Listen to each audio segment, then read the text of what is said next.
Assalamu alaikum. It's me Kamar Fazan Tugal here. Welcome to all of you guys at my channel. इस video के अंदर मैं आप लोगों को चैप्टर नंबर 5 की इंपॉर्टेंट शॉर्ट क्वेश्चंस करवाऊंगा फर्स्ट ईयर मैथ्स के। तो फर्स्ट एनुअल की पेयरिंग स्कीम के अकॉर्डिंग, ठीक है, पांचवें चैप्टर से लेकर आठवें चैप्टर तक एक कॉम्बिनेशन है। पांचवें चैप्टर में से 3 शॉर्ट क्वेश्चंस आए थे। पेयरिंग स्कीम के अकॉर्डिंग तो इसमें से 2 शॉर्ट क्वेश्चन थे, बट जो फर्स्ट एनुअल एग्जाम के अंदर जो पैटर्न फॉलो किया गया उसके अकॉर्डिंग इस चैप्टर में से 3 शॉर्ट क्वेश्चंस आपके पेपर में आए थे। एक डेफिनेशन लाजमी आएगी। डेफिनेशन में पार्शियल फ्रैक्शन की डेफिनेशन, ये सारी डेफिनेशंस मैंने मेंशन की हैं। ये डेफिनेशंस आपको आपके चैप्टर के अंदर ही मिल जाएंगी, स्टार्ट के ऊपर ही मैं आपको दिखा देता हूँ। अब देखें, ये 5 चैप्टर है। चैप्टर नंबर 5 उसका फर्स्ट पेज है, उसके ऊपर है ये सबसे पहले पार्शियल फ्रैक्शन की डेफिनेशन है। यहाँ पे कर लें, to express single rational fraction as a sum of two और मोर सिंगल रैशनल फ्रैक्शंस, ठीक है, विच आर कॉल्ड, ना करना, are called partial fractions. Okay, इसके बाद ये कंडीशनल इक्वेशन की डेफिनेशन। कंडीशनल इक्वेशन ऐसी इक्वेशन होती है जिसमें कुछ स्पेसिफिक पर्टिकुलर वैल्यूज को पुट किया जाए, एक्स की जगह वेरिएबल एक्स की कुछ पर्टिकुलर वैल्यूज को पुट किया जाए तो लेफ्ट और राइट साइड का जवाब बराबर आता है। Let's suppose 2x is equal to 3, that's your conditional equation. Because अगर आप x की जगह 3/2 पुट करेंगे तो ये इक्वेशन ट्रू होती है, यानी इसकी लेफ्ट और राइट का जवाब बराबर आएगा। ये कंडीशनल इक्वेशन है only and only when x is equal to 3/2। जो आइडेंटिटी होती है, आइडेंटिटी इक्वेशन होती है, उसमें जो मर्जी वेरिएबल की वैल्यूज पुट कर लो वो ट्रू ही होती है, यानी उसकी लेफ्ट और राइट साइड का जवाब बराबर ही आता है। इसके लिए सबसे आसान तरीका ये है कि आप एक अलजेब्रिक फार्मूला लिख दें, ए प्लस बी का होल स्केयर। ठीक है, ये एग्जांपल भी देना सही है, ए प्लस बी इंटू ए प्लस बी इंटू एक्स। ठीक है, तो एक्स को अंदर मल्टीप्लाई कर दें तो राइट साइड बन जाएगी ए एक्स प्लस बी एक्स। तो ये एक सिंपल सी इक्वेशन आप लिख सकते हैं कि आइडेंटिटी की एक एग्जांपल है। इसमें एक्स की कोई भी वैल्यू पुट कर लें, आपकी लेफ्ट और राइट का जवाब बराबर आएगा। वरना आप वो ए प्लस बी का होल स्केयर वाला फार्मूला भी कर सकते हैं यहाँ पे।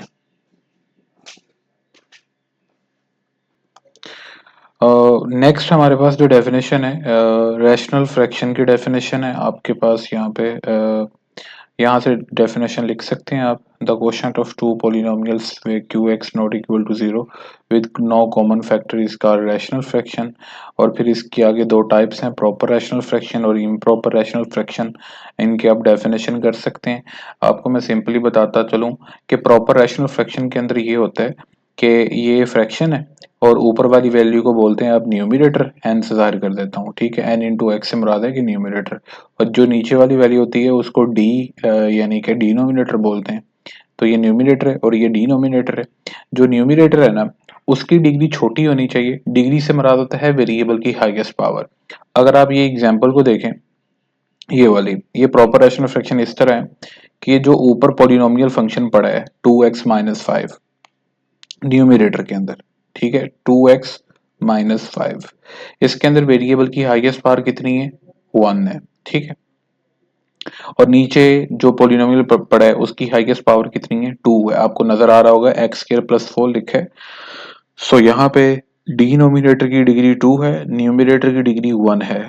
न्यूमरेटर की डिग्री लेस देन है डिनोमिनेटर की डिग्री से, तो ये प्रॉपर रैशनल फ्रैक्शन है। डिग्री से मुराद होता है वेरिएबल की हाईएस्ट पावर। ये यहाँ पे लिख सकते हैं, आप अगर लिखना चाहें मैं आपको यहाँ पे लिखवा देता हूँ, आप अपनी बुक पे नोट कर लीजिएगा। Highest power of variable x जी इज कॉल्ड डिग्री। अब हो सकता है कि आप ये पोलिनोमियल के वर्ड से कंफ्यूज हो जाएं, तो पोलिनोमियल आपने यही समझना है कि एक ऐसी अलजेब्रिक एक्सप्रेशन होती है जिसके अंदर किसी भी टर्म की डिग्री जो है वो नेगेटिव नहीं होती, और ना जो पावर होती है, सॉरी डिग्री मैंने बोल दिया, मैंने ये बोला है, लेट सपोज मैं एक अलजेब्रिक एक्सप्रेशन लिखता हूँ 2x प्लस -5, यही लिख देता हूँ, ये एक अलजेब्रिक एक्सप्रेशन है। You can also say it as a polynomial because ये जो फर्स्ट टर्म है इसके अंदर राइट साइड से शुरू हो जाएं, ये कांस्टेंट टर्म है, यहाँ पे वेरिएबल नहीं है तो वेरिएबल की पावर यहाँ पे कितनी होगी 0, और नेक्स्ट टर्म के अंदर वेरिएबल की पावर कितनी होगी 1। ठीक है, आपके वेरिएबल की हर टर्म के अंदर आपने देखना है किसी भी वेरिएबल की पावर नेगेटिव या in form of fraction, fraction से मुराद ये कि 1/2 नहीं होगी, ठीक है, 3/2 नहीं होगी, फ्रैक्शन की फॉर्म में नहीं होगी पावर, ना नेगेटिव इंटीजर होगी। सो अगर आपके अलजेब्रिक एक्सप्रेशन के अंदर जितने भी टर्म्स हैं उनकी सारी पावर्स पॉजिटिव हों तो आप ऐसी एक्सप्रेशन को पॉलिनोमियल बोल सकते हो। ओके, इम्प्रॉपर फ्रैक्शन है नेक्स्ट। इम्प्रॉपर फ्रैक्शन के अंदर देखें, ये सिंपली ये होता है कि आपके पॉलिनोमियल जो न्यूमिरेटर के अंदर पॉलिनोमियल पड़ा है ना बटे के ऊपर, यानी कि न्यूमिरेटर के अंदर पॉलिनोमियल, उसकी डिग्री नीचे वाले पोलिनोमियल डिनोमिनेटर के अंदर जो पड़ा है पोलिनोमियल उसकी डिग्री से बड़ी हो या उसके बराबर हो। तो उसने लिखा है degree of polynomial in numerator, जो पोलिनोमियल न्यूमिरेटर के अंदर पड़ा है उसकी जो डिग्री है यानी हाईएस्ट पावर है वो इक्वल हो या ग्रेटर देन हो या बड़ी हो किससे, degree of polynomial in denominator, denominator में जो पोलिनोमियल पड़ा है उसके उससे। ओके, अब यहाँ पे ये एग्जांपल जो मैंने सर्कल की है उसके अंदर देखें के ऊपर वाले पोलिनोमियल की डिग्री कितनी है यानी कि हाईएस्ट पावर कितनी है 3, नीचे वाले पोलिनोमियल की हाईएस्ट पावर यानी डिग्री कितनी है 2। सो न्यूमिरेटर की डिग्री बड़ी है, डिनोमिनेटर वाले पोलिनोमियल की डिग्री छोटी है, तो ये इम्प्रॉपर फ्रैक्शन। अब पहली एग्जांपल का केस देख लें, इसके अंदर ये है कि ऊपर पोलिनोमियल पड़ा है x, उसकी डिग्री यानी हाईएस्ट पावर 1 है, नीचे पड़ा है 2x-3 उसकी डिग्री 1 है। इसका मतलब है न्यूमिरेटर और डिनोमिनेटर के अंदर जो दोनों पोलिनोमियल्स पड़े हैं दोनों की डिग्री सेम है तो आप इसको भी इम्प्रॉपर फ्रैक्शन कंसीडर करेंगे। फिर आगे क्वेश्चन ये आता है कि इम्प्रॉपर फ्रैक्शन अगर आ जाए तो उसको प्रॉपर फ्रैक्शन के अंदर कन्वर्ट कैसे करना होता है, तो वो डिवीजन मेथड होता है। ये साइड पे आपकी एग्जांपल में यहाँ पे किया भी होगा, पर ये मेरे पास जो पीडीएफ है आपकी टेक्स्ट बुक की यहाँ पे ये थोड़ा ब्लर सा नहीं डार्क सा हुआ है और ये क्लियर नहीं आ रहा नजर यहाँ पे। Any how next is partial fraction, एक सिंगल फ्रैक्शन को पार्शियल फ्रैक्शन के अंदर रिजॉल्व कैसे करना होता है। पार्शियल फ्रैक्शन से मुराद ये होता है कि आपके पास एक सिंगल फ्रैक्शन होती है। मैं एग्जांपल एक आपको बताता चलूं, ये एग्जांपल मैंने सोल्व भी किया है आपके 180 पेज नंबर के ऊपर। एक सिंगल फ्रैक्शन दी है, एक सिंगल बटा है, आप इसको तोड़ के दो, कम से कम दो ये दो से ज्यादा फ्रैक्शंस के सम में बनाओगे। ठीक है, एक सिंगल फ्रैक्शन को दो या दो से ज्यादा जितनी भी फ्रैक्शंस बन जाए उनके सम में लिखना होता है। अब ये देखें, इस फ्रैक्शन के दो ही मजीद फ्रैक्शन बने, एक सिंगल रैशनल फ्रैक्शन है ये वाली दी, और इससे हमने दो फ्रैक्शंस बनाई वो भी रैशनल ही है, ये वाली दो फ्रैक्शंस बनाई और उनका सम बनाया हमने। ठीक है, तो ये हमने पूरा सॉल्व करना होता है। ये जो ए और बी अननोन हम लेते हैं, हमें एक्चुअली इन कांस्टेंट की, आप कोफिशिएंट्स भी कह सकते हैं कांस्टेंट भी कह सकते हैं, आपको इन फ्रैक्शंस के कांस्टेंट्स की वैल्यू फाइंड करनी होती है। That's it. अब आपने शॉर्ट के लिए अगर इस चैप्टर को करना है तो मैंने आपको डेफिनेशंस बड़ी डिटेल के साथ यहाँ पे बताई हैं इन दिस स्टार्ट, ताकि आप डेफिनेशंस अच्छी तरह तैयार कर लें। आफ्टर दैट दो क्वेश्चंस है 5.1 के और एक एग्जाम्पल है, ये आपने शॉर्ट के लिए करनी है। मैं सिर्फ शॉर्ट के लिए बता रहा हूँ, ये एग्जाम्पल मार्क कर लें। आपने यहाँ पे एस क्यू लिख देता हूँ, ये आपने example as a short question तैयार करनी है। इसके बाद आपने एक्सरसाइज पे चले जाना है, एक्सरसाइज के जस्ट पहले दो question as a short question तैयार करने हैं, बाकी इसके अंदर जो क्वेश्चन हैं वो आपके लॉन्ग हो सकते हैं। ठीक है, सो क्योंकि लेंथी हैं आपने इतने lengthy questions as a short questions attempt नहीं करने, हमने इसमें से सिर्फ वो क्वेश्चंस अटेम्प्ट करने हैं जो शॉर्ट टाइम के अंदर हो जाएं। पहले हम सोल्व करते हैं जी 5.1 का पहला क्वेश्चन। यहाँ पे है 1/x²-1। ठीक है, अच्छा बताता चलूं आपको, दो चीजें यहाँ पे समझनी है, एक है होता है लीनियर फैक्टर और एक होता है क्वाड्रेटिक फैक्टर। मैंने यहाँ पे फाइल में नहीं लिखा, फाइल आपको डाउनलोड हो जाएगी, मिल जाएगी, बट स्किप नहीं कीजिएगा वीडियो कहीं भी किसी भी पॉइंट से, लाजमी समझिएगा। जो भी मैं चीज बताने लगा हूं तसल्ली से सुन लें और इसको अपनी नोटबुक के ऊपर नोट कर लीजिएगा। एक होगा क्वाड्रेटिक फैक्टर और एक लीनियर फैक्टर। ठीक है, क्वाड्रेटिक फैक्टर जो होगा वो क्या होगा, इरिड्यूसेबल होगा। चले मैं ना इससे ऐसे लिख देता हूं इसको,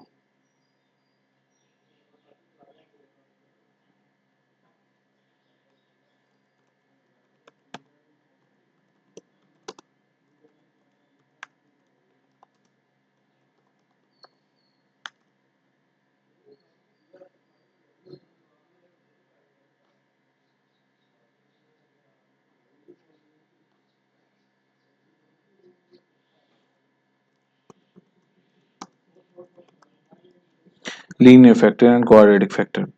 लीनियर फैक्टर क्या होता है? ऐसा फैक्टर, मैं चलिए उर्दू में लिख देता हूं, आप उर्दू में नोट कर लीजिएगा, जिसमें वेरिएबल एक्स ले लें, एक्स की जगह और भी हो सकता है वेरिएबल, वेरिएबल एक्स की हाईएस्ट पावर यानी डिग्री, हाईएस्ट पावर को डिग्री बोलते हैं, 1 हो, उसको आप लीनियर फैक्टर बोलते हैं। ठीक है जी।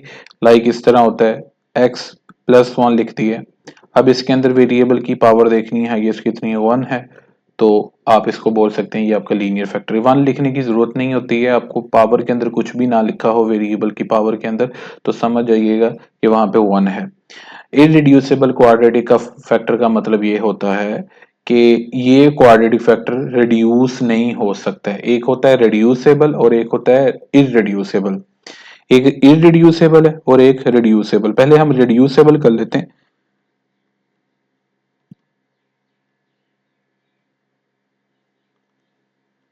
जी, रिड्यूसेबल क्वाड्रेटिक फैक्टर और एक होता है इररिड्यूसेबल क्वाड्रेटिक फैक्टर। That's it. अब ये देखिएगा रिड्यूसेबल क्वाड्रेटिक फैक्टर कौन सा होता है। आपकी फर्स्ट एक्सरसाइज के अंदर 4th क्वेश्चन देखिएगा, 7th क्वेश्चन देखिएगा, ठीक है, ये वाला और ये वाली 4th क्वेश्चन के अंदर ये वाली चीज देखिएगा। ठीक है। एंड अब आपको बताता चलो reducible quadratic factor. Quadratic factor वो होता है, पहले ये समझ लें, क्वाड्रेटिक फैक्टर वो होता है जिसमें वेरिएबल की हाईएस्ट पावर 2 हो। अगर वेरिएबल की हाईएस्ट पावर 1 है तो वो तो लीनियर फैक्टर होता है। जिसमें वेरिएबल एक्स की हाईएस्ट पावर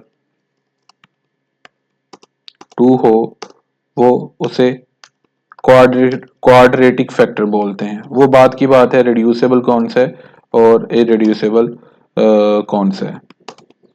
जो रिड्यूसेबल होता है उसको आप फैक्टराइज कर सकते हो, उसकी मिडिल टर्म को आप फैक्टराइज कर सकते हो, यानी कि मिडिल टर्म को सेपरेट करना होता है दो टर्म्स के अंदर, यानी फैक्टराइजेशन उसकी हो सकती है।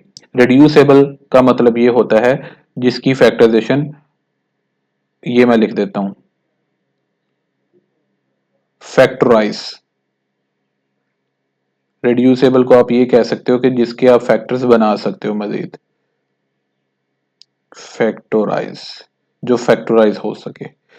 इररिड्यूसेबल क्वाड्रेटिक फैक्टर कौन सा होता है? जो फैक्टराइज ना हो सके, अनफैक्टराइज। यहां पे मैंने लिख दिए अनफैक्टराइज। तो ये आप अपनी नोटबुक के ऊपर नोट कर लें।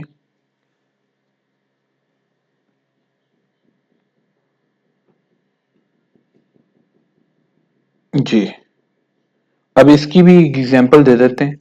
ये तो मैंने बता दिया आपको। अब देखें क्वेश्चन नंबर 4 के अंदर ये एक्स स्क्र प्लस 7x+10 है। ये क्वाड्रेटिक फैक्टर तो है क्योंकि इसमें वेरिएबल की हाईएस्ट पावर आपको कितनी नजर आ रही होगी आपकी टेक्स्ट बुक के ऊपर, 2। सो ये क्वाड्रेटिक फैक्टर तो हुआ, बट ये कौन सा हुआ?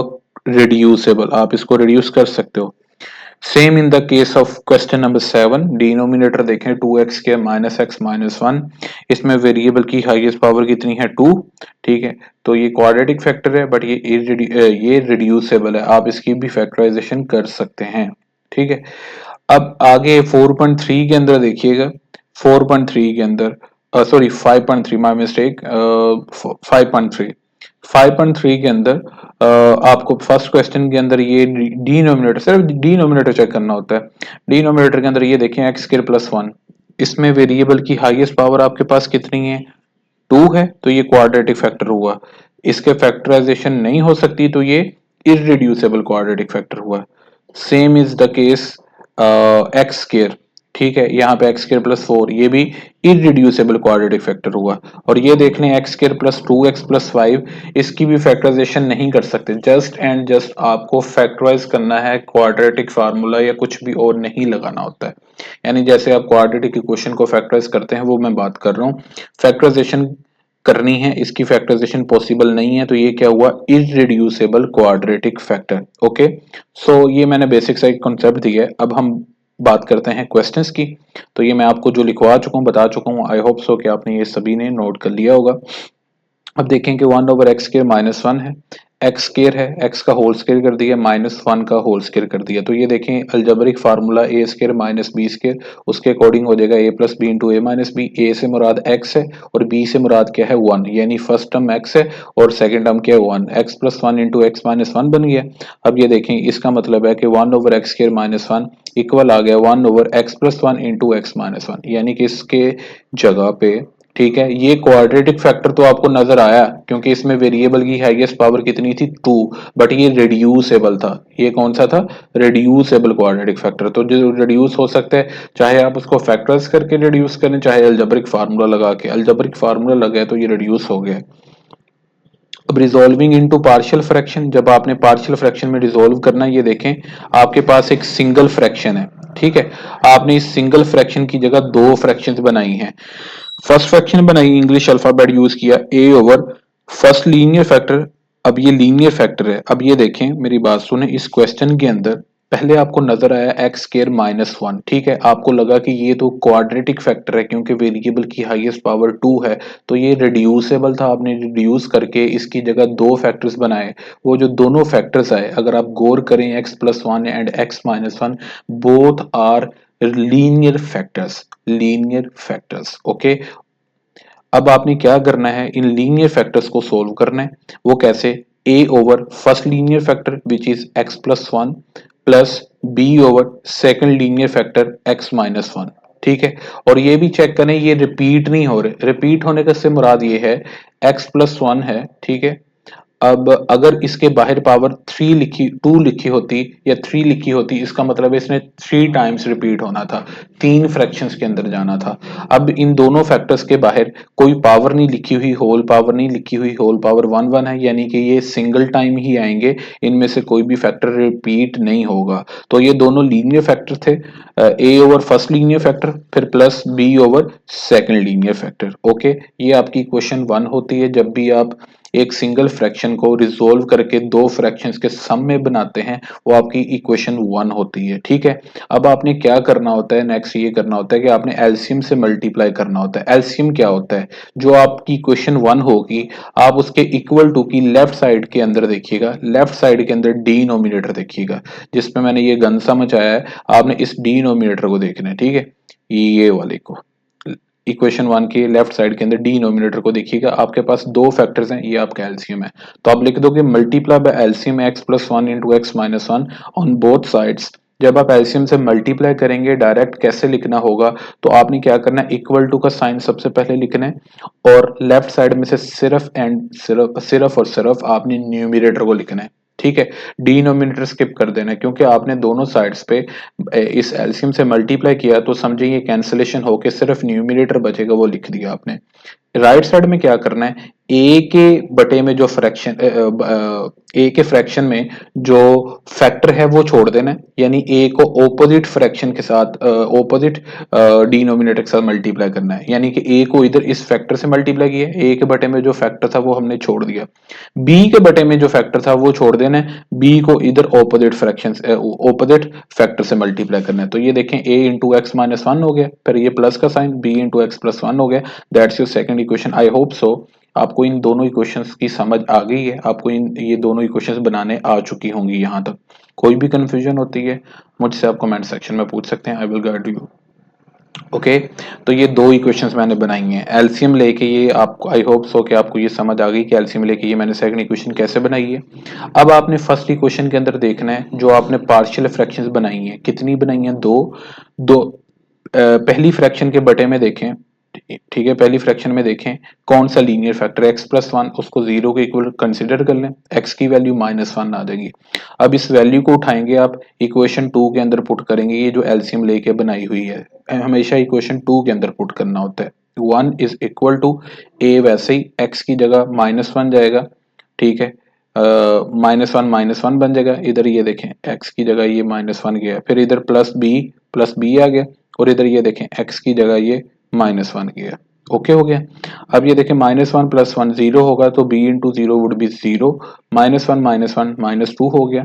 -2 को इससे मल्टीप्लाई किया तो -2a हो चुका, इधर 1 है, 2 इधर जाकर -2 इधर जाकर डिवाइड हो गया तो a की वैल्यू निकल आई है।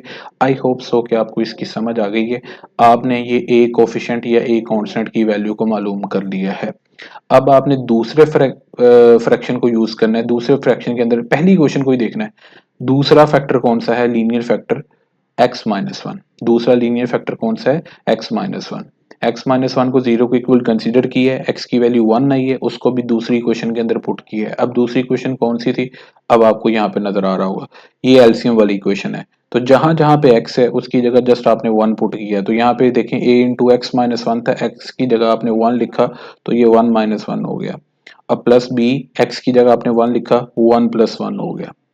अब ये देखें कि 1 - 1 जीरो होता है, जीरो को ए से मल्टीप्लाई करें तो ये जीरो हो जाएगा। 1 + 1 2 होता है, तो 2 को b से मल्टीप्लाई करें तो ये 2b हो जाएगा। अब ये b इधर रहेगा, 2 उधर जाकर डिवाइड हो जाएगा। ये आपके b कोफिशिएंट की या कांस्टेंट की वैल्यू आ चुकी है।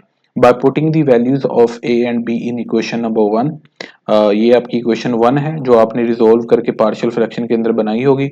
ये आपकी इक्वेशन नंबर 1 है। इधर आपने a की वैल्यू और b की वैल्यू पुट कर देनी है। a की वैल्यू आई है -1/2, ये देखें, और b की वैल्यू है +1/2। That's it.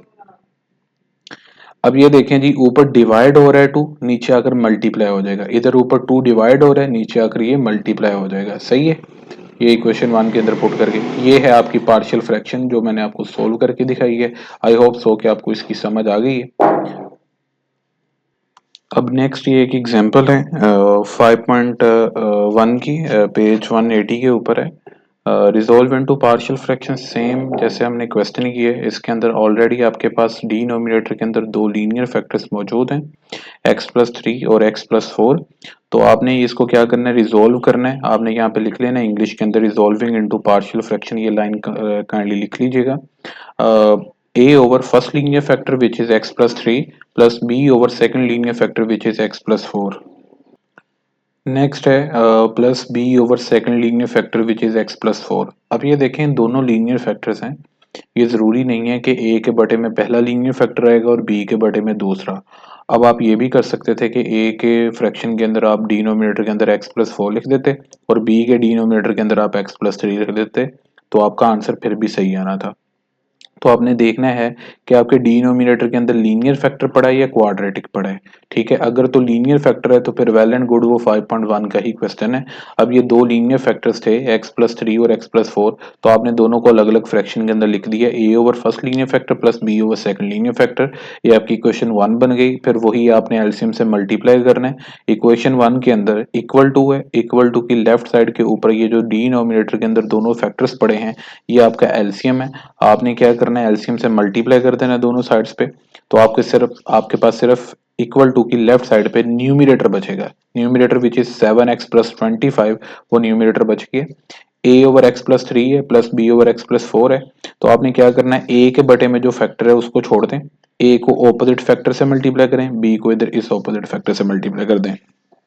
तो ये सेकंड इक्वेशन बन गई है। अब इसके अंदर क्या करना है कि पहले लीनियर फैक्टर को आपने जीरो को इक्वल कंसीडर करना है। x की वैल्यू आ जाएगी आपके पास -3। ठीक है, आपने इसको इक्वेशन 2 के अंदर पुट करना है, put x equal to -3 in equation number 2, यानी कि यहाँ पे x है तो ये -3 आ गया, इधर भी x है, इधर भी -3 आ गया, देख लें, और ये x है, इधर भी -3 आ गया, बाकी वही वैसे ही 7 इंटू -3+25 बन गया is equal to a into -3+4 बन गया प्लस b इंटू -3+3 बन गया। अब ये -3+3 कितना क्या होता है, 0, तो इसकी जगह ये आ जाएगा 0। -3+4 इज इक्वल टू 1 आएगा। ठीक है, ये मल्टीप्लाई करें तो -21 + 25, ये 4 आ जाएगा। ये a की वैल्यू हो गई है, a कोफिशिएंट की वैल्यू हो गई है आपके पास। आफ्टर दैट जो सेकंड लीनियर फैक्टर है x+4, आपने इसको जीरो के इक्वल कंसीडर किए, x की वैल्यू आपके पास -4 आएगी। इसको आप सेकंड इक्वेशन के अंदर पुट करेंगे, put x is equal to -4 in equation number 2। जो सेकंड लीनियर फैक्टर है x+4, उसको जीरो के इक्वल कंसीडर करके x की वैल्यू -4 है, ये इसको इक्वेशन 2 के अंदर पुट किया है। ये देखें, जहां जहां पे x है उसकी जगह आपने -4 पुट कर दिए, इधर भी x है इसकी जगह भी -4 आ जाएगा, और ये वाला जो भी x है इसकी जगह भी -4 आ जाएगा। अब ए कोफिशिएंट जीरो हो जाएगा क्योंकि -4 + 4 जीरो होगा, 0 × a जीरो हो जाएगा। ये बी के ब्रैकेट के अंदर -1 आ जाएगा, तो बी को -1 से मल्टीप्लाई किया तो -b हो जाएगा। इधर -3 हो चुका था सोल्व करके, -3 ये सॉरी माइनस ये साइन दोनों साइड्स पे नेगेटिव साइन कैंसिल हो जाएंगे, b = 3 हो जाएगा। अब आपने ये जो a और b की वैल्यूज निकाली हैं, इसको आपने इक्वेशन 1 वो जो पार्शियल फ्रैक्शन वाली इक्वेशन है यहाँ पे पुट कर देना, a की जगह a की वैल्यू, b की जगह यहाँ पे b की वैल्यू। तो ये देख लें मैंने वैल्यूज पुट की हैं, a की जगह 4 और b की जगह 3, ये आंसर आ चुका है। अब पास्ट पेपर के अंदर क्वेश्चंस कुछ ऐसे आए हैं। अब ये देखें, अब ये क्वेश्चन तो छोटे थे, अब 5.3 में से कोई शॉर्ट नहीं आएगा, ये लॉन्ग ही है क्योंकि ये बहुत लेंथी हो जाएंगे। फिर उसने शॉर्ट कैसे दिए हैं पास्ट पेपर्स के अंदर, उसने कहा जी आप सिर्फ और सिर्फ पार्शियल फ्रैक्शन के अंदर रिजोल्व कर दें, कांस्टेंट की वैल्यूज को फाइंड ना करें विदाउट डिटरमाइनिंग द कॉन्स्टेंट्स, यानी ए बी सी जो आप अल्फा इंग्लिश अल्फाबेट्स यूज कर रहे हैं, ठीक है, उनकी वैल्यूज को आपने फाइंड नहीं करना, सिर्फ और सिर्फ रिजोल्व करना है पार्शियल फ्रैक्शन के अंदर। अब ये देखें, ये आपको एक रैशनल फ्रैक्शन दी है, गिवन है ये रैशनल फ्रैक्शन। अब इसके डिनोमिनेटर के अंदर आपने देखना है कि ये जो फैक्टर है x² + 7x + 10, ठीक है, ये वाला जो फैक्टर है ये रिड्यूसेबल है या इररिड्यूसेबल है। तो ये क्वाड्रेटिक फैक्टर था और ये रिड्यूसेबल था, ये 7x x² + 7x + 10, तो ये रिड्यूसेबल क्वाड्रेटिक फैक्टर है। ओके, आपने इसको कैसे सोल्व करना है, आपने लास्ट वाली टर्म को पहली टर्म से, जब भी आपने फैक्टराइजेशन करनी है, ये मैं फैक्टराइजेशन बताने लगा हूँ, हो सकता है कि कुछ लोगों को, कुछ स्टूडेंट्स को फैक्टराइजेशन का कॉन्सेप्ट ना हो या स्किप हुआ हो, सो उन लोगों के लिए स्पेशली ये देखें x² + 7x + 10 है, तो आपने लास्ट टर्म को फर्स्ट टर्म से मल्टीप्लाई करना है, तो ये 10x² आ जाएगा। ये देखिए डिफरेंट रूल्स हैं इसके, इसका कोई मसला नहीं है। हो सकता था कि x² के साथ कोई कोफिशिएंट होता 2 होता तो 10 2 20 हो जाना था यहाँ पे। अब यहाँ पे इस केस के अंदर x² के साथ जो कोफिशिएंट है वो 1 है, तो ये सिंपली समझे कि 10 × 1 10 आ गया, साथ x² आ गया। अब आपने दो नंबर्स ढूंढने थे जिनको मल्टीप्लाई करके 10x² बनता है, ठीक है। अब 5x है और 2x है, इनको मल्टीप्लाई किया, वो अब देखें ना 5 और 2 को मल्टीप्लाई क्यों किया है। अब आपने टेबल दो मतलब एक टेबल कंसिडर करना है, टेबल के अंदर दो वैल्यूज कंसिडर करनी है जिनको मल्टीप्लाई करके 10 बनता है, 10 बनता है 10 होता है, ठीक है, 10 को 1 से मल्टीप्लाई करें तो 10 आता है। इसकी जगह कोई और दो नंबर्स ढूंढे जिनको दो नंबर्स का मल्टीप्लाई करके 10 बनता है, 5 2 बार 10 होता है, तो मैंने एक नंबर सोच लिया 5x, ठीक है, और एक सोच लिया 2x, ठीक है। मिडिल टर्म की जगह चेंजिंग करनी होती है बस। अब इन दोनों को मल्टीप्लाई करके तो 10 बन गया, अब इन दोनों को या तो आपस में ऐड करो या तो सब्ट्रैक्ट करो। अगर आप ऐड करना चाहते हैं तो दोनों के साइंस सेम रखो, दोनों पॉजिटिव के या दोनों नेगेटिव के। अगर आपने पॉजिटिव पॉजिटिव रखना है, पॉजिटिव पॉजिटिव करके ये पॉजिटिव 7x आएगा, नेगेटिव और ये भी नेगेटिव, नेगेटिव इंटू नेगेटिव क्या होता है, प्लस होता है। जब दो वैल्यूज के साइन सेम होते हैं ना, याद रखिएगा, जब दो वैल्यूज के साइन सेम होते हैं तो एडिशन का ऑपरेशन होता है, यानी कि अब इसका साइन भी नेगेटिव है और इसका साइन भी नेगेटिव है, तो ये एडिशन ऐड होके ये 7x हो जाएगा और नेगेटिव का साइन चल जाएगा, क्योंकि दोनों का साइन सेम था तो नेगेटिव का साइन ही चलेगा। और अगर पॉजिटिव साइन में दोनों के कंसिडर करूं कि 5x के साथ भी पॉजिटिव है और 2x के साथ भी पॉजिटिव है, तो फिर भी देखें कि साइन सेम है, फिर भी एडिशन का ऑपरेशन होगा। एडिशन के ऑपरेशन के अकॉर्डिंग 5x और 2x 7x हो जाएंगे, फिर यहाँ पे प्लस का साइन आएगा। और अगर आप इनको माइनस करना चाहते हैं, यानी कि सब्ट्रैक्ट करना चाहते हैं 5x और 2x को, तो इसके लिए आपने क्या करना है, साइन कन्वेंशन क्या यूज करनी है, कि आपने इन दोनों वैल्यूज के साइंस ऑपोजिट लेने हैं। लेट सपोज अगर आपने 5x को पॉजिटिव ले लिया तो 2x नेगेटिव होगा, और अगर 5x को नेगेटिव ले लिया तो 2x पॉजिटिव होगा। अब इन दोनों केसेस में देखें, ये पॉजिटिव है और ये नेगेटिव है, ठीक है। अब ये ऑपोजिट साइंस हो गए, जब ऑपोजिट साइंस होते हैं दो वैल्यूज के तो यहाँ पे सब्ट्रैक्शन का ऑपरेशन होता है, तो 5x में से 2x निकालेंगे तो हमारे पास क्या आ जाएगा 3x, और बड़ी वैल्यू का साइन आ जाएगा विच इज प्लस का साइन, ठीक है।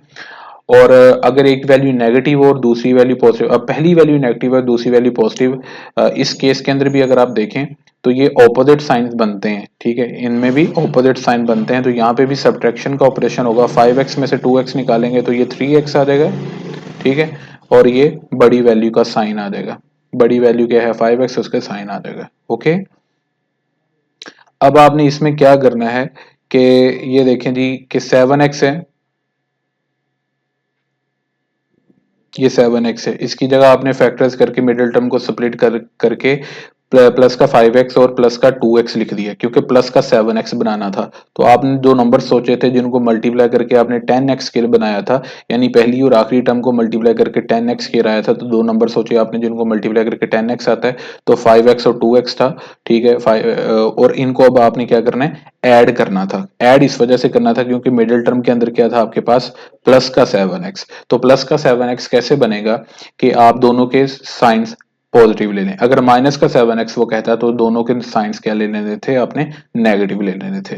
मगर साइंस दोनों के सेम लेने, क्योंकि इनको ऐड करना है। 5x और 2x ऐड होके 7x आ गया। ठीक है, और ये भी प्लस का साइन, ये भी प्लस का साइन, यहाँ पे भी क्या आ गया, प्लस का साइन। इसका मतलब ये है कि प्लस के 7x की जगह आप दो नंबर्स जो यूज करोगे वो यूज करोगे प्लस का 5x और प्लस का 2x। अब ये चार वैल्यूज हो गई यहाँ पे। ठीक है, इन पहली दो वैल्यूज में से कॉमन लो, इधर कॉमन निकल रहा है x। ठीक है, अंदर आ जाएगा x+1 x+5, और एंड वाली दो वैल्यूज में से कॉमन क्या निकलेगा, 2x+10 में से 2 कॉमन निकलेगा तो अंदर आ जाएगा x+5। तो ये देखें इस ब्रैकेट में भी x+5 है और इधर भी x+5 है, एक दफा इसको लिख दें x+5, और ये एक दफा ये x, और ये प्लस का 2 x+2। तो ये दो आपके पास फैक्टर्स हो गए, दैट्स इट। इसमें मेन चीज फैक्टराइजेशन ही थी जो आपने करनी है, क्योंकि आपने a और b की वैल्यूज नहीं निकालनी। a और b क्या है मैं अभी आपको बताता हूँ। तो आपने क्या लिखना है, थर्स जो आपको पार्शियल जो आपको रैशनल फ्रैक्शन गिवन थी, ठीक है, उसके अंदर जो क्वाड्रेटिक फैक्टर था वो रिड्यूस होके इन दो लीनियर फैक्टर्स के अंदर तब्दील हो गया। अंडरस्टैंड, इसका मतलब ये हुआ कि जो आपको डिनोमिनेटर के अंदर क्वाड्रेटिक फैक्टर दिया था वो रिड्यूसेबल था, वो रिड्यूस होके किसके अंदर तब्दील हो गया, दो लीनियर फैक्टर्स के अंदर, which are x+2 and x+5। तो टोटल कितने लीनियर फैक्टर्स हो गए डिनोमिनेटर के अंदर, तीन। तो जब आप रिजोल्व कर रहे हो तो कैसे करोगे, ये वैल्यू लिखोगे एज इट इज। ठीक है, यहाँ पे आ गई। पहला लीनियर फैक्टर देखोगे a over first linear factor x-2 plus b over second linear factor x+2 plus c over third linear factor x+5, that's it. ठीक है, इसके बाद है g write into partial fraction without finding constant. ठीक है, अब यहाँ पे भी ये देखें स्टूडेंट, ये वाला जो फैक्टर है ये है इररिड्यूसिबल, आई डबल आर लिख रहा हूं यहाँ पे। क्वाड्रेटिक फैक्टर तो है, ये देखें वेरिएबल की हाईएस्ट पावर 2 है, तो ये क्वाड्रेटिक फैक्टर तो है, ये इररिड्यूसिबल है। ये वाला जो क्वाड्रेटिक फैक्टर है ना, ये रिड्यूसेबल, RED लिख रहा हूं यहाँ पे कि ये रिड्यूसेबल है। अब ये रिड्यूस कैसे हुआ, यहाँ पे मैंने फार्मूला लगाया, 1 माइनस एक्स स्केयर है, तो इसकी जगह कर लिया 1 का होल स्केयर माइनस एक्स का होल स्केयर, तो a square minus b square का फार्मूला लगेगा, तो ये आ जाएगा a plus b into a minus b, यानी 1 प्लस एक्स ओ इंटू 1 माइनस एक्स। तो ये आपके पास दो लीनियर फैक्टर्स हो गए, और एक आपके पास ये इररिड्यूसेबल क्वाड्रेटिक फैक्टर हो गया, ये रिड्यूस नहीं होगा। जब आप इसको पार्शियल फ्रैक्शन के अंदर रिजोल्व करेंगे तो आप क्या करेंगे, a over first linear factor जिस तरह मर्जी यूज कर दें। अब आपने ये नहीं यूज करना होता, ऐसे नहीं करना होता कि पहले फैक्टर को पहले यूज करना, नहीं।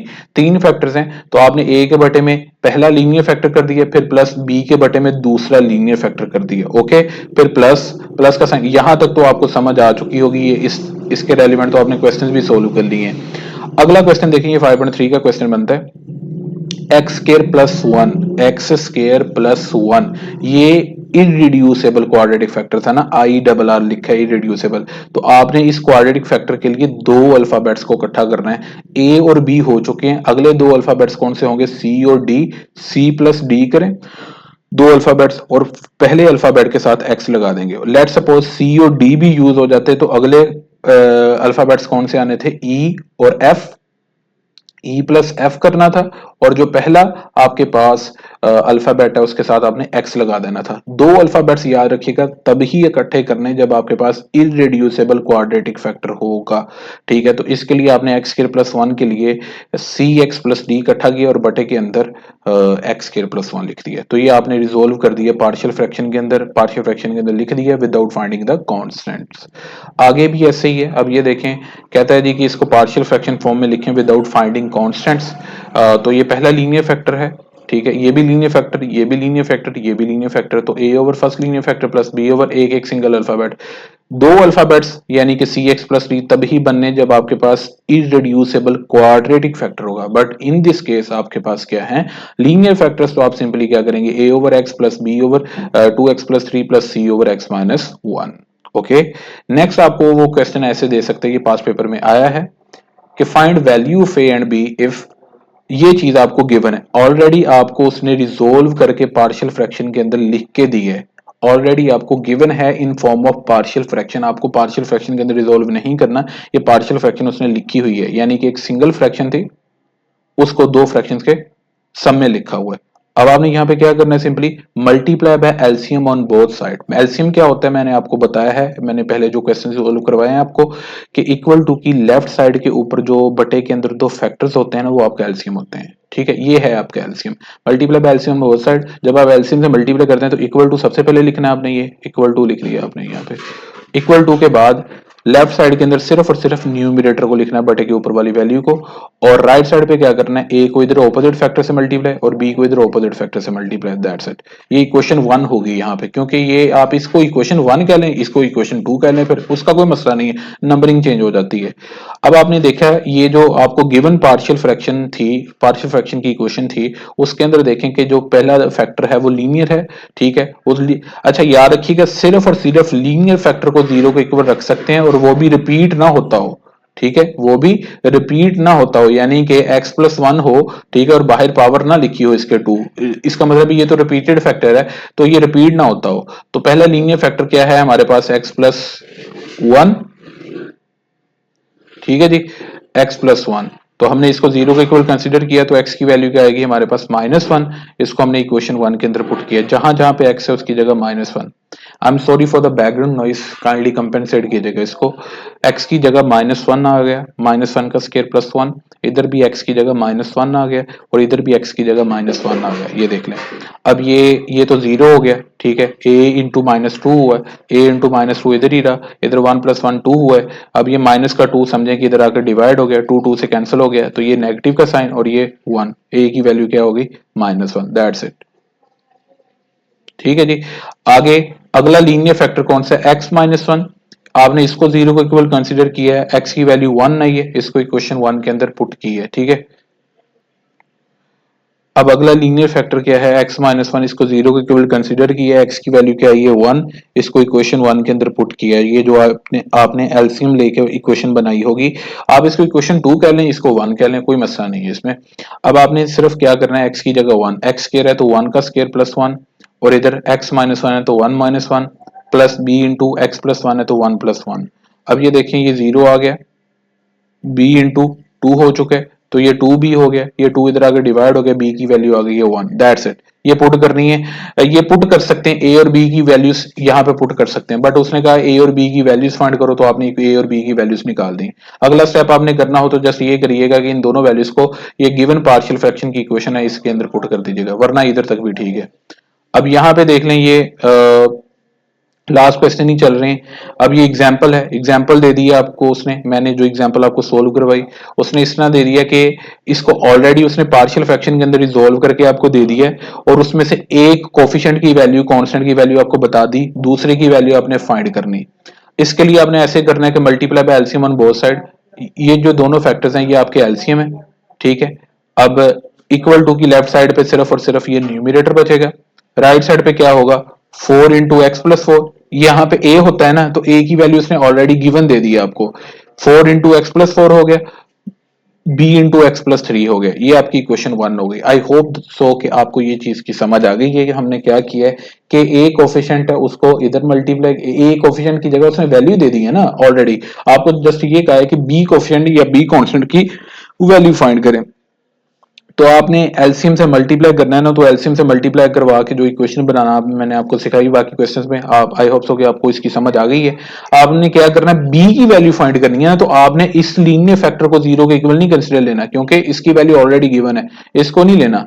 उस लीनियर फैक्टर को जीरो के इक्वल कंसीडर लेना है जिसकी वैल्यू आपने फाइंड करनी है, जिसके कोफिशिएंट की वैल्यू, जिसके कांस्टेंट की वैल्यू फाइंड करनी है। लेट्स सपोज आपको यहाँ पे कहा गया है कि आपको बी कांस्टेंट की वैल्यू फाइंड करनी है, तो आपने बी के बटे में जो लीनियर फैक्टर है उसको जीरो के इक्वल कंसीडर करना है, और एक्स की वैल्यू क्या आ गई -4, और इसको इस इक्वेशन में पुट कर देना है। ठीक है, तो आपके पास बी की वैल्यू आ जाएगी। आई होप सो कि आपको समझ आ गई इसकी।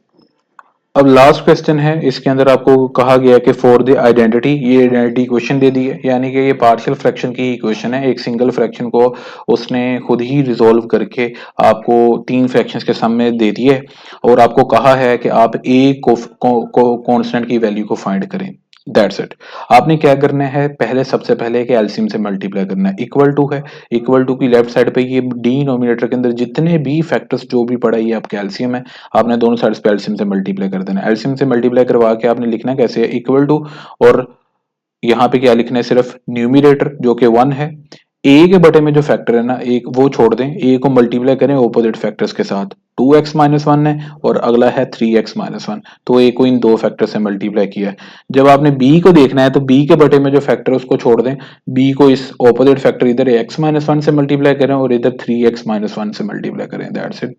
फिर आगे प्लस सी, सी के बटे में जो फैक्टर है वो छोड़ दें, सी को इधर इस फैक्टर से मल्टीप्लाई करें और सी को इधर इस फैक्टर से मल्टीप्लाई करें। ठीक है, x-1 और 2x-1, ये आपकी इक्वेशन 1 हो गई है। यानी कि जो आपने कांस्टेंट देखना है उसके बटे में जो फैक्टर होगा उसको छोड़ दें, ऑपोजिट फैक्टर्स जो होंगे उनको मल्टीप्लाई कर देना है के साथ। सी की बारी जब आई, सी के बटे में 3x-1 था उसको छोड़ दिया, तो सी को मल्टीप्लाई हमने करवाया किसके साथ, 2x-1 के साथ और x-1 के साथ। ठीक है, तो c into x-1 into 2x-1 हो गया, ये आपकी होगी इक्वेशन नंबर 1। ठीक है, अब आपने क्या करना है कि अब आपने देखना है कि आपको कौन सा कांस्टेंट फाइंड करना है, ए बी या सी। जो कांस्टेंट आपको फाइंड करना है, लेट सपोज आपको उसने कहा है कि कैलकुलेट द वैल्यू ऑफ ए, तो ए के बटे में देखिए कौन सा फैक्टर है, लीनियर। शर्त यह है कि वो लीनियर फैक्टर होना चाहिए। ठीक है, x-1, इसको आपने जीरो के इक्वल कंसीडर किया, x की वैल्यू आ गई 1, इस इक्वेशन पूरी के अंदर इक्वेशन 1 के अंदर पुट कर दिया आपने। 1 इज इक्वल टू ए, जहां जहां पे x है उधर चला गया 1। ये देखें, ये इधर 3x था, 3 इंटू 1 हो गया, ये इधर x-1 था तो ये 1-1 हो गया, 3 इंटू एक्स था, 3 इंटू 1 हो गया। ठीक है, ये x-1 था, x की जगह 1 हो गया तो 1-1 बन गया, 2 इंटू एक्स है तो 2 इंटू 1 हो गया। अब ये देखें कि 1-1 ये जीरो हो जाएगा, 1-1 क्या हो जाएगा, जीरो हो जाएगा। ठीक है, ये भी जीरो हो गया और ये भी जीरो हो गया। 2-1 क्या हो गया, 1 हो गया। 3-1 क्या हो गया, 2 हो गया। अब ये a इंटू टू आ गया, 2 इधर मल्टीप्लाई हो रहा है उधर जाकर डिवाइड हो जाएगा, तो ये a को कांस्टेंट की वैल्यू आ गई है। लेट सपोज इसी क्वेश्चन के अंदर वो आपको कहता है कि c कांस्टेंट की वैल्यू फाइंड करें, तो आप क्या करेंगे कि c के बटे में जो, या b की कहता है वो, b कांस्टेंट की वैल्यू फाइंड करें, तो b के बटे में जो फैक्टर है 2x-1, ठीक है, लीनियर फैक्टर है। अब आप सोचेंगे ये लीनियर कैसे, क्योंकि इसमें वेरिएबल की हाईएस्ट पावर कितनी है, 1 है, यहाँ पे पावर लिखी। इसको जीरो को इक्वल कंसीडर करें तो x की वैल्यू आपके पास 1/2 आई है। x की वैल्यू 1/2 आपने इस इक्वेशन के अंदर, ये जो एलसीएम लेके आपने बनाई हुई है इक्वेशन, इसके अंदर इक्वेशन 1 के अंदर पुट की। आप लिख सकते हैं यहाँ पे put x is equal to 1/2 in equation number 1। तो जहां जहां पे x है मैंने 1/2 पुट किया, इस इक्वेशन के अंदर जहां जहां पे भी x था देखने मैंने वहां पे वो 1/2 पुट की है। जब मैंने 1/2 पुट कर लिया, ठीक है, अब ये करके देख लीजिएगा। अब देखें ये 2 से कट गया, 1-1 होगा, तो ये मैंने ओवरऑल वैल्यू पूरी की पूरी ये मल्टीप्लाई होकर जीरो कर दी है। इसके बाद ये देखें, ये 2 से कट गया, ठीक है, यहाँ पे -1 था, -1, तो ये 1-1 जीरो हुआ, तो ये सी वाला फैक्टर भी, सी वाली टर्म भी पूरी की पूरी मैंने जीरो कर दी है। ठीक है, अब यहाँ पे 1/2 था, तो एलसीएम लिया। एलसीएम लेने का तरीका मैंने आपको हर क्वेश्चन के अंदर बताया है कि 1 के बटे में क्या लिख दें, 1, 2 को 1 से मल्टीप्लाई करें 2, और 1 को इधर करें और 2 को इधर मल्टीप्लाई करें। आई होप सो कि यार एलसीएम लेने आता है आपको।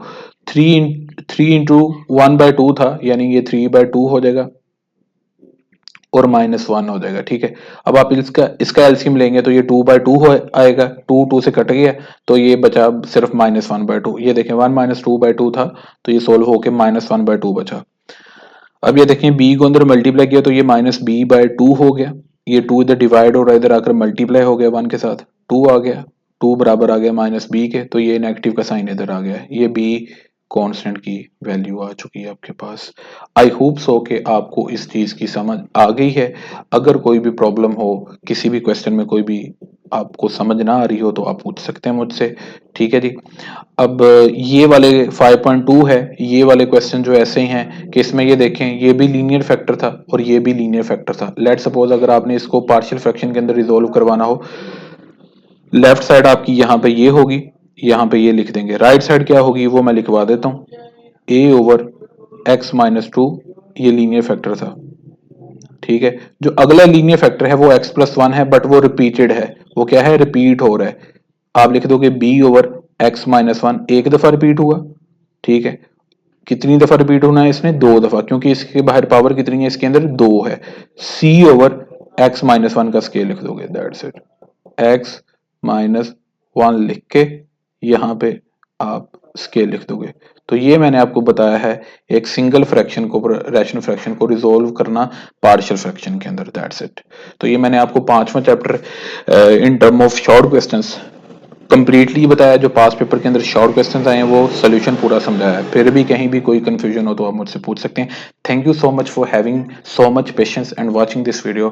Kindly subscribe this channel if you are new here. Okay, thank you.